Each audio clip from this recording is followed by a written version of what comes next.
I'm Bea. Thank you for watching Case by Case Divorce.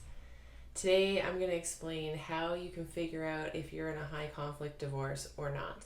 If you're in a high conflict divorce, you need to change your goal from harmony, resolution, a peaceful co-parenting relationship to utilizing very specific strategies to minimize the damage to yourself, your finances, and your children, and to not have the divorce take over your life.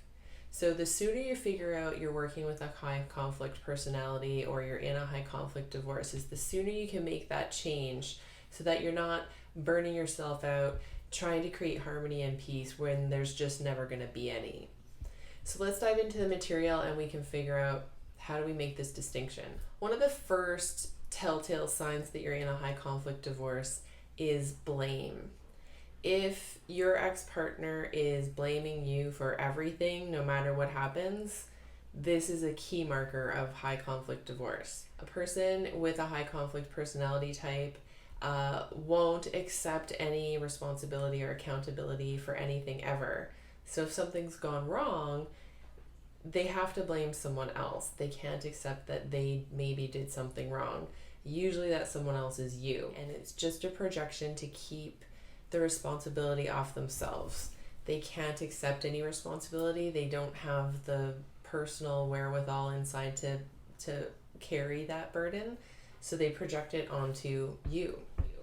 So some great examples are, things that happen at their house while you're not there, you'll get blamed for.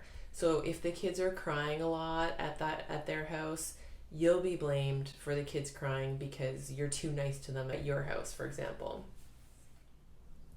The second thing we look for when we're figuring out if we're in a high conflict divorce is inability to compromise. The other party will not compromise about anything ever. It's their way or the highway on every topic. So in a normal, healthy divorce, people are willing to give up a little bit of what they want to get the resolve and get the peace so that they can move on with their new lives. A high conflict personality type person will not do this. So they want the vacation dates that they want, and that's it. They're not willing to okay, maybe you could have this Thursday so that I could have that next Sunday. No, it's just, I want all my days or nothing. Or I want the kids to go to the school I want or nothing. There's no give and take at all. If you're getting this kind of feedback, or in your past relationship with this person, you remember that this is how it went, you're in a high conflict divorce situation and you need to be changing your goals and utilizing different strategies than the people that are in normal divorces. I have videos covering all this information. I've linked to them down below, or you could check out this one up here. Or is it up here? I don't know. Okay, the third thing we look at to see if we're in a high conflict divorce is boundary violation.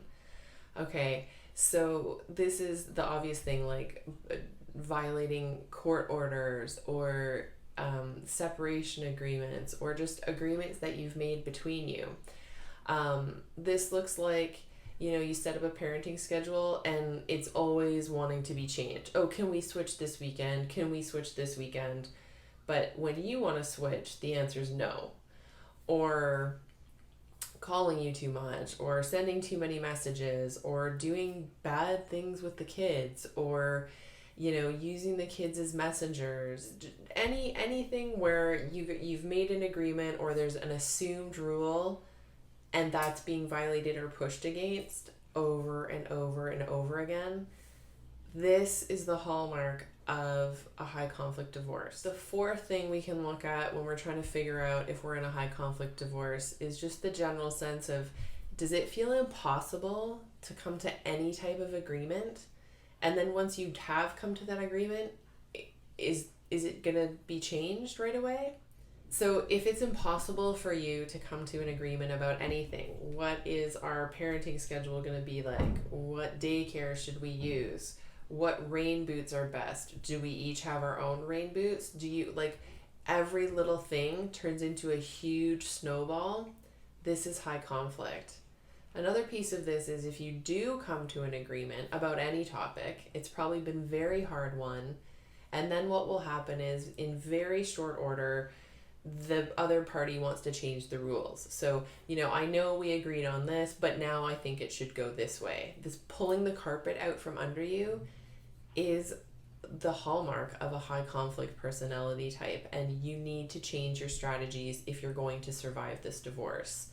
You have to throw away the idea of co-parenting and coming to a place where it's all resolved, and understand there probably likely will never be resolution to everything. So how do you best protect yourself, your children, your assets, your livelihood while you're going through this impossible situation? You need to pivot. I'm going to help you do that. I'm going to just keep throwing tons of information at you to help you do this. Really quickly though, I'm going to summarize a couple other red flags that can point to high conflict personalities and a high conflict divorce. Those are if police have been involved, if child protection has been involved, if there's been changes in legal representation, if your litigation's going on for more than 2 years, you're in the high conflict zone. And again, moving the goalposts, like suddenly wanting 50-50 custody after never really having been involved in the kids at all. That's a huge change in the game. What's happening here? You're working with a high conflict person.